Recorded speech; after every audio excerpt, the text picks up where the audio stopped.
I'm 7 or 8. I'm standing at the beach. I've got my hip thrust out to one side. I've got my suit yanked down to about mid-body, and I've got this crazy wide smile across my face.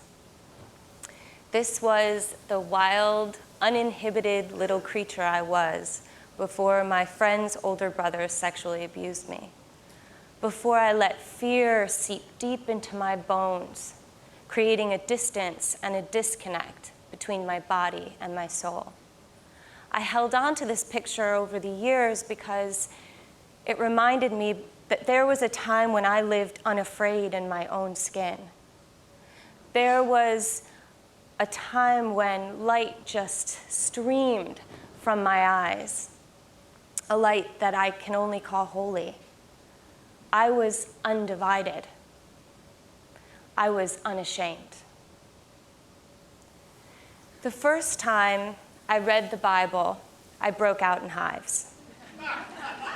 I was sitting in what would turn out to be my last day of Sunday school. I was 10 years old, and the parent-teacher man who was conducting the class explained to us that God's word, according to the majority of Muslims, Jews, and Christians, which we each had a copy of in our hand, had been written this way for thousands and thousands of years. This was God's word. And I couldn't get that idea out of my head. God had written, God was published.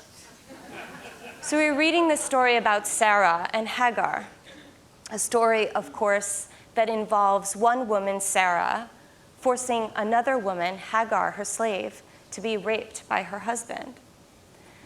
I was a hot mess by this point. This story was so upsetting to me. I had a rash the size of Italy, like throbbing on my forehead. The parent-teacher man asked me, for my comments, because clearly I was concerned. And I stammered out something like, but we don't know what it was like for the women. We're not hearing from them. My 10-year-old intellect didn't know how to articulate the realization that I was having, that God's word included stories about women, but we weren't actually hearing from them in their own voices. I got so worked up, I didn't know what else to do but be dramatic. So I slammed the book of God's word shut, I stood up, and I bolted. Then I sat on the curb of the church parking lot, and I tried to figure out why I was so angry. I sat down, and I realized it wasn't anger, it was actually fear. I was more afraid than I had ever been. I had made a connection unconsciously. My sexual assault no longer felt random. For me, my silence about what had happened to me that night and his wrongful belief that he had a right to my body had everything to do with the fact that God's word had left women's voices out of the story. As a little girl, the knowing was only visceral.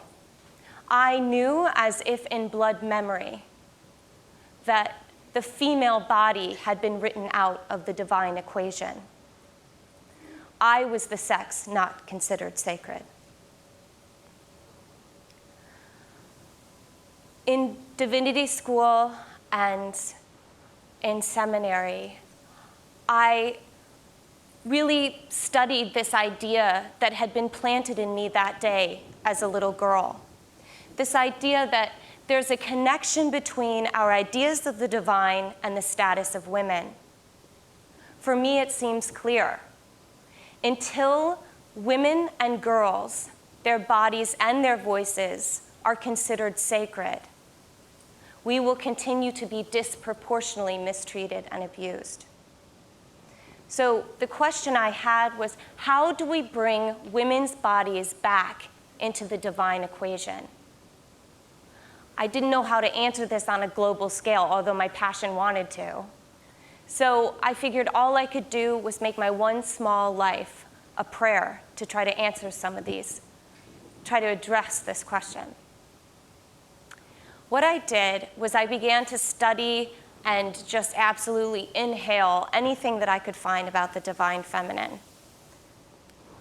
I studied green Tara, I studied Kali Ma, the Black Madonna. I studied a lot of the images of the divine feminine. And for me, what this did is it provided a kind of corrective. It gave me a spiritual legacy that never let me forget, because I did, that the divine is male and female, masculine and feminine, both and equally. Mary Magdalene's story had the greatest impact on me. Karen King, a Harvard scholar, reveals that Mary of Magdala, who became known as the Magdalene, was not a prostitute. She was one of the benefactresses to Jesus' ministry, and she was not the woman with seven demons who Jesus excised. Mary Magdalene was a figure of spiritual authority. She has her own gospel. The Catholic Church has written a formal apology for essentially calling Mary a whore for over a millennium, yet her spiritual authority has never been validated. Worth, I realized because of her story, is never given. It's never earned. It's something that we have to claim. I realized that I was the only one who could validate that voice of truth that I hear inside me, that voice of love and guidance, that is the spiritual authority in my life. That is the voice of my soul. I was never separated from my soul. I simply didn't have the self-worth to believe that my little voice of truth mattered. For me, I never would have been able to believe in myself if I didn't have a bevy of women who believed in me also.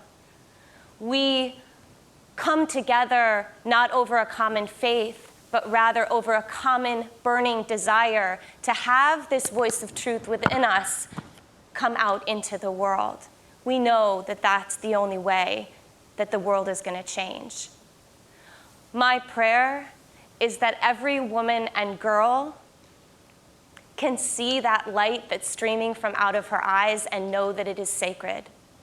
My prayer is that every woman and girl can hear that voice of truth inside her and know that it is the greatest spiritual authority in her life. It is the voice of her soul. And my prayer is that every woman and girl can know in her bones that her female body is a matter of an unbreakable holiness. Thank you.